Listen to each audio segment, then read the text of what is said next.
اعوذ باللہ من الشیطان الرجیم بسم اللہ الرحمن الرحیم الحمدللہ رب العالمین والصلاة والسلام علی سید المرسلین و خاتم النبیین اما بعد۔ صحیح مسلم باب طواف میں دو یمانی رکنوں کے استلام کے مستحب ہونے کا بیان۔ حدیث نمبر 3059 اردو ترجمہ۔ عبداللہ بن عباس رضی اللہ عنہ نے کہا کہ جناب رسول اللہ صلی اللہ علیہ وسلم اور ان کے یار مکے میں آئے اور ان کو ضعیف کر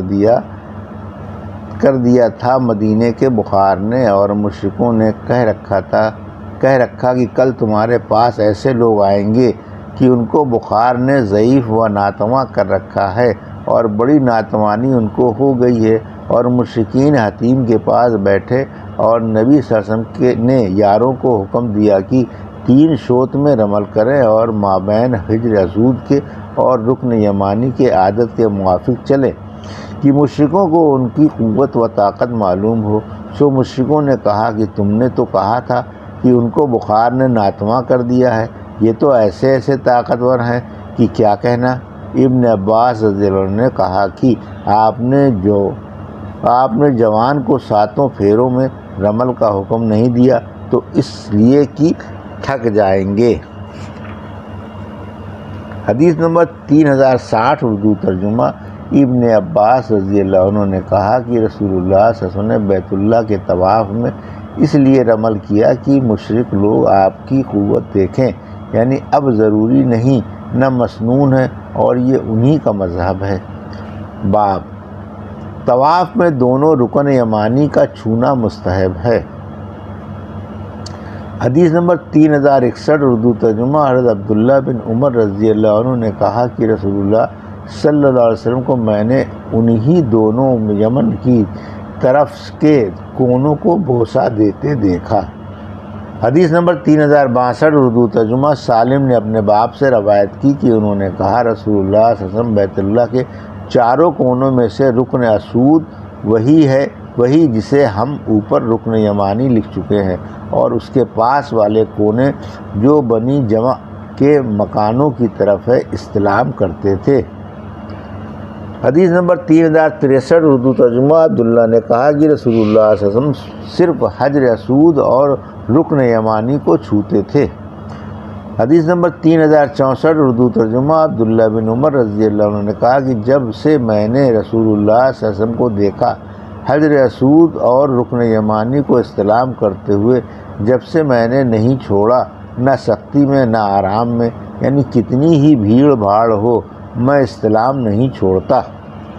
حدیث نمبر 3065 اردو ترجمہ۔ نافع رضی اللہ عنہ نے کہا کہ میں نے ابن عمر رضی اللہ عنہ کو دیکھا کہ حجر اسود کو اپنے ہاتھ سے چھوا اور ہاتھ کو بوسہ دیا، اور کہا کہ جب سے میں نے رسول اللہ صلی اللہ علیہ وسلم کو دیکھا ہے ایسا کرتے ہوئے، جب سے میں نے اسے نہیں چھوڑا۔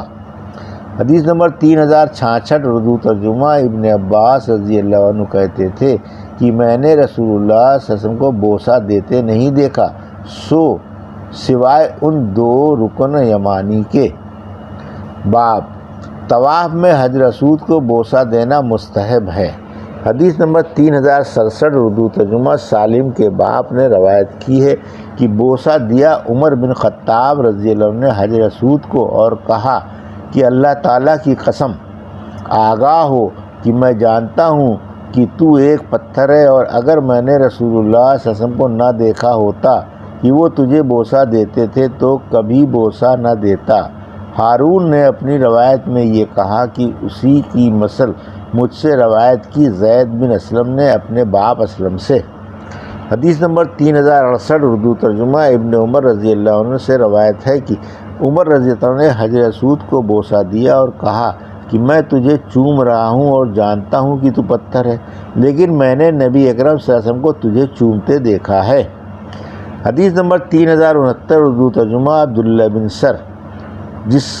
سرجس نے کہا کہ میں نے اصلہ کو، یعنی جس کے سر پر بال نہ ہو، دیکھا، مراد اس سے حضرت عمر رضی اللہ عنہ ہیں۔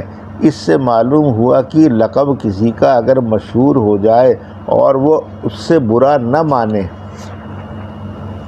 تو اس سے یاد کرنا درست ہے، اگرچہ دوسرا شخص برا مانے، اور فرماتے تھے حجر کو بوسہ دیتے ہوئے کہ قسم ہے اللہ تعالیٰ کی کہ میں تجھ کو بوسہ دیتا ہوں اور جانتا ہوں کہ تو ایک پتھر ہے کہ نہ ضرر پہنچا سکتا ہے نہ نفع دے سکتا ہے۔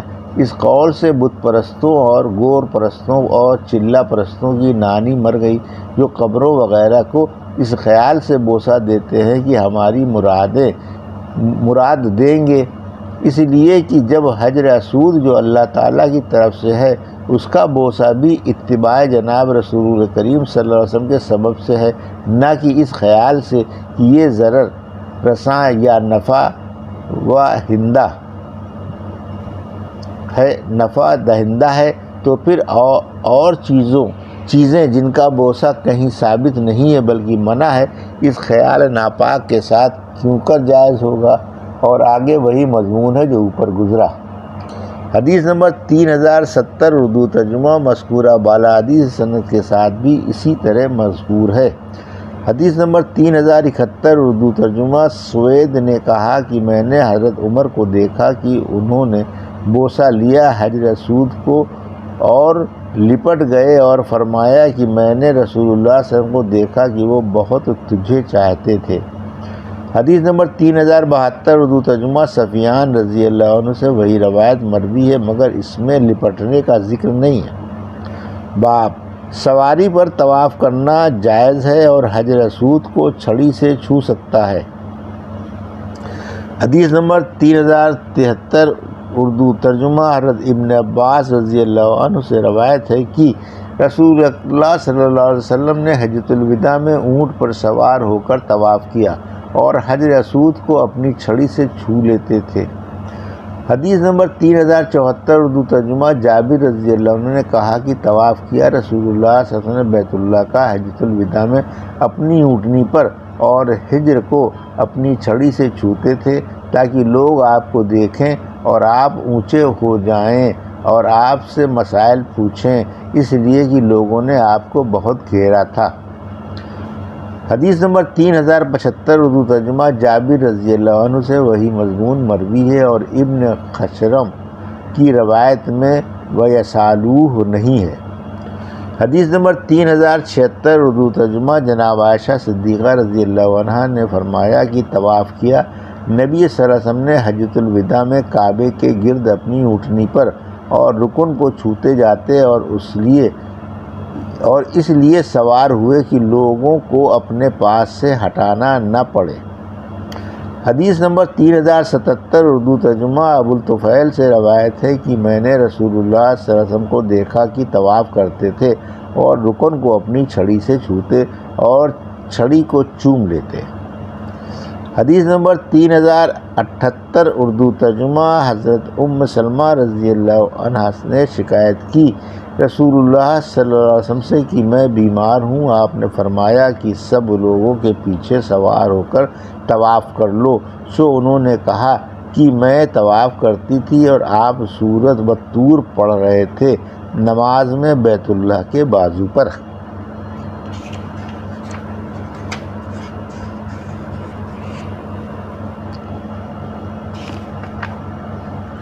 یہ تھی صحیح مسلم کی حدیث نمبر